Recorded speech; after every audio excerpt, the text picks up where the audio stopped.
Bonjour et bienvenue sur ce deuxième épisode de ma chaîne YouTube où je vais vous parler de mes livres lus, de mes livres en cours et de mes livres reçus.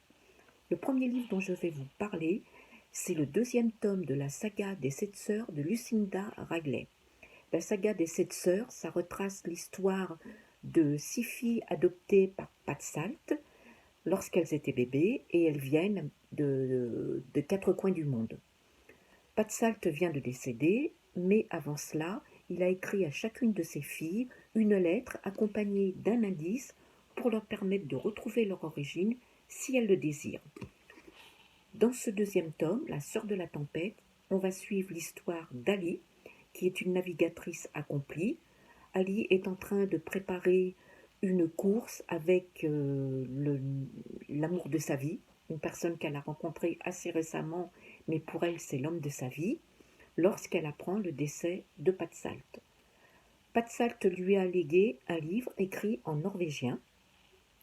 Comme elle est en préparation d'une nouvelle course, elle ne souhaite pas retrouver pour le moment ses origines. Ce n'est pas sa préoccupation première, mais certaines circonstances vont l'amener finalement à faire traduire le livre laissé par Pat Salt et elle va remonter par ce livre la lignée de ses aïeux et s'apercevoir qu'elle est issue d'une famille de virtuoses, de chanteurs, de musiciens renommés et aussi beaucoup de secrets qui va entourer cette famille, des secrets, des non-dits, et elle va découvrir aussi quelque chose qui va vraiment bouleverser sa vie.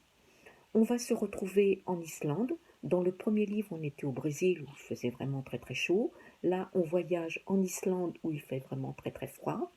Il y a vraiment des descriptions magnifiques de la part de Lucinda Riley dans ces paysages, dans ces personnages. On est vraiment emporté par tout ça. Et c'est vraiment une saga que je vous conseille parce que c'est prenant. Ce sont des livres assez gros mais qui se livrent très vite parce qu'on est vraiment bien embarqué dans l'histoire. Et j'ai vraiment hâte de lire l'histoire de la troisième sœur, normalement en lecture commune, qui sera au mois d'avril. Le deuxième livre que j'ai fini, c'est Snior de Ragnar Jonasson. Ragnar Jonasson, j'ai lu sa trilogie de la Dame de Reykjavik que j'avais vraiment adoré. J'ai adoré l'histoire, j'ai adoré la façon dont c'est écrit, j'ai adoré les personnages, enfin vraiment j'avais été très très embarquée dans ces trois livres. Et là, c'est le premier tome des enquêtes alors de Siglufjordur. C'est difficile à prononcer. Dans cette histoire, on est amené à suivre Aritor, qui vient de sortir de l'école de police. Il va accepter un poste à Snillfjordur, qui est situé tout au nord de l'Islande. C'est un endroit, lui qui vient de Reykjavik, qui est quand même une ville, une grande ville, où les hivers sont rudes, mais pas tant que là où il va, où c'est vraiment tout au nord de l'Islande, où il y a des tempêtes de neige, des avalanches, du vent, enfin c'est vraiment très, très à l'opposé de la ville qu'il vient de laisser. Et quand il arrive là-bas, son supérieur lui dit qu'ici c'est une petite ville où il ne se passe jamais rien, tout est tranquille, tout le monde se connaît parce que là-bas, les gens qui y vivent, ce sont des gens qui sont enracinés là-bas depuis très longtemps. Tout le monde sait tout sur la vie de tout le monde, mais tout le monde se tait, tout le monde se protège, voilà. Mais à peine est-il arrivé, on va retrouver un écrivain mort dans le théâtre de la ville où avaient lieu les répétitions d'une pièce qui devait se jouer très prochainement.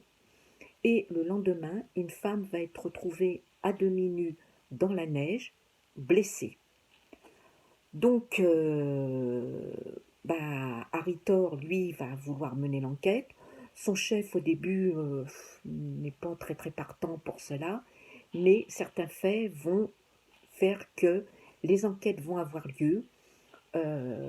C'est vraiment pareil, un endroit où il y a beaucoup de secrets, beaucoup de choses qui se savent mais qui ne se disent pas.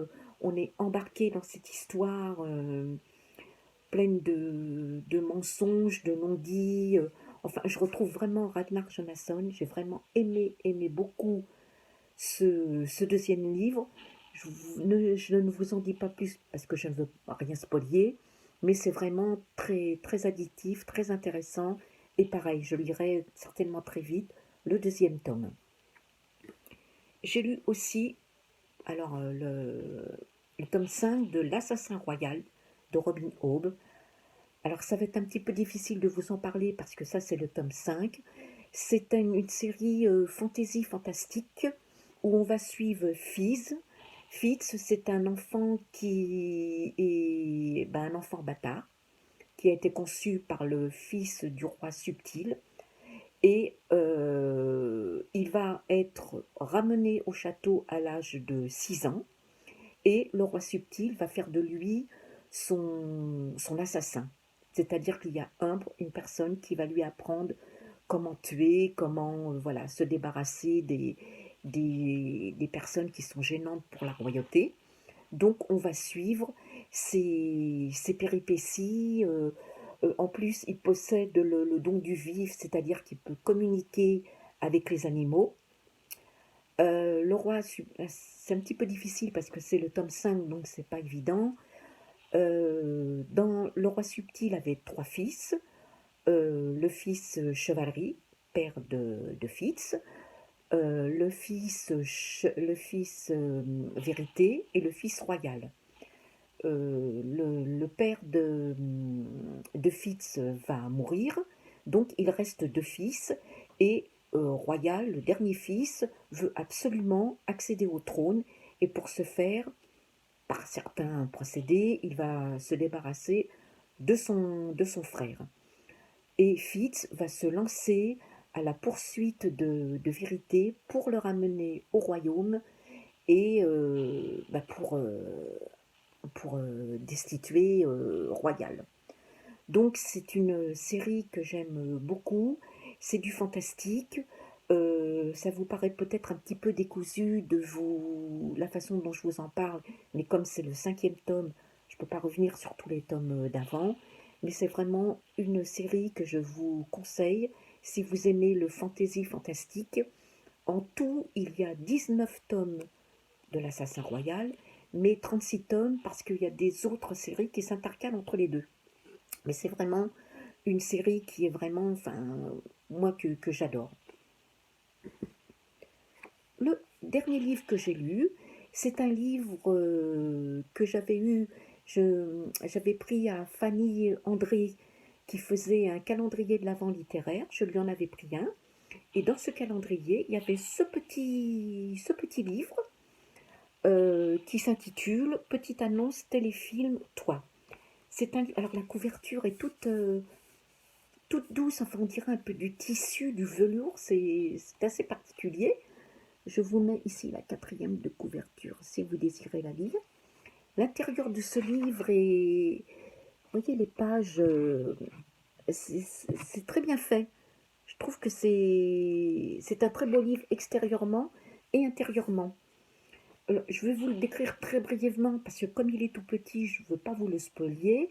Simplement, on va suivre Red qui est un étudiant à l'université. On est le 23 décembre et ça fait 2 ans ce jour-là qu'il a perdu sa maman. Et un peu en hommage pour elle, tous les ans, il avait l'habitude de regarder cette journée-là toute une série de petits téléfilms sur Noël, des petits films, des petits téléfilms, et il perpétue toujours cette petite tradition. Mais cette année, il ne veut pas être seul, donc il met une annonce sur le campus, euh, si quelqu'un était intéressé de passer cette journée avec lui pour visionner des téléfilms de Noël. Il va recevoir 2 premiers messages qui ne vont pas être concluants pour lui et un 3e message d'une personne intéressée et qui va signer Ivy. Pour lui, Ivy, ça va être une petite nana qui va venir passer la journée avec lui. Le 23 décembre au matin, on sonne à sa porte, il ouvre et là, oh surprise, il se retrouve devant un jeune homme, et pas n'importe lequel, c'est un peu le beau gosse du campus, le mec à qui rien ne résiste, tout réussit, voilà, qui a qu'à claquer des doigts et tout le monde est à ses pieds, enfin voilà. Donc, il va falloir passer cette journée avec ce personnage. Comment va se dérouler cette journée? Comment ça va se passer? Je vous laisse le découvrir en lisant ce livre de Fanny André. C'est très, très pur, très beau comme petite histoire. En plus, c'est accompagné de chocolat chaud, de marshmallow, de pancakes. Ça se lit bien très vite parce que c'est pas très très long, mais c'est vraiment une petite histoire que je vous invite à découvrir. Je crois qu'il y a une suite. Fanny m'a envoyé un message pour me dire qu'il y avait une suite et je crois aussi que je l'ai eu dans mon calendrier. Voilà pour les livres que j'ai lus. Les livres que j'ai en cours. Alors, j'ai toujours mon fameux Homère de l'Iliade et l'Odyssée. J'arrive à la fin parce que j'arrive, je crois, au 20e chant. Oui, j'arrive au 20e chant de l'Iliade, non de l'Odyssée, pardon. Il y en a 24, donc j'arrive à la fin. Euh, Regarde, je vous donne un petit peu, voilà, c'est écrit très petit, très dense. C'était en lecture commune organisée par Triple L de Mag. On avait 100 jours, enfin on n'a pas de date butoir, hein, mais on s'était donné 100 jours pour le lire. Et je sais qu'il y en a beaucoup qui l'ont mis de côté ou qui le reprendront plus tard parce que c'est assez difficile à lire déjà parce que c'est très petit et dense. Il y a beaucoup de descriptions, beaucoup de noms des dieux, des expressions anciennes, mais c'est intéressant. L'Odyssée est quand même plus facile à lire que l'Iliade. Donc, je pense que ça va être fini quand même. Voilà, j'ai plus que ça, hein, parce qu'après, ce sont ouais, il y a vraiment très très peu de pages encore.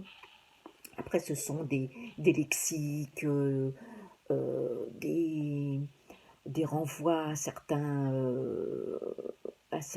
comment, enfin voilà, des choses que moi je n'irais peut-être pas forcément, hein.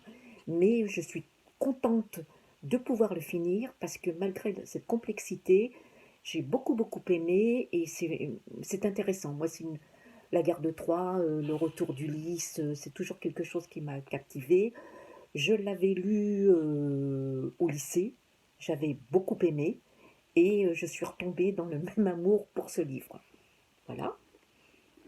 Et, pardon, le deuxième livre que j'ai en cours, c'est Le secret de Briars Holt, que j'ai commencé hier, que je lis en lecture commune organisée par Triple L de Mag. Voilà.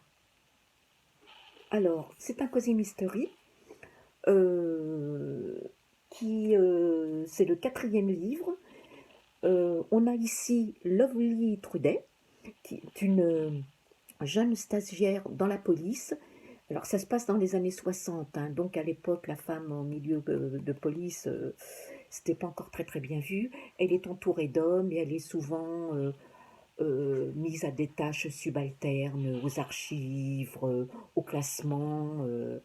Et là nous avons Clément Ragder, qui est un ancien chirurgien qui a dû abandonner parce que malheureusement il est atteint de maladie de Parkinson.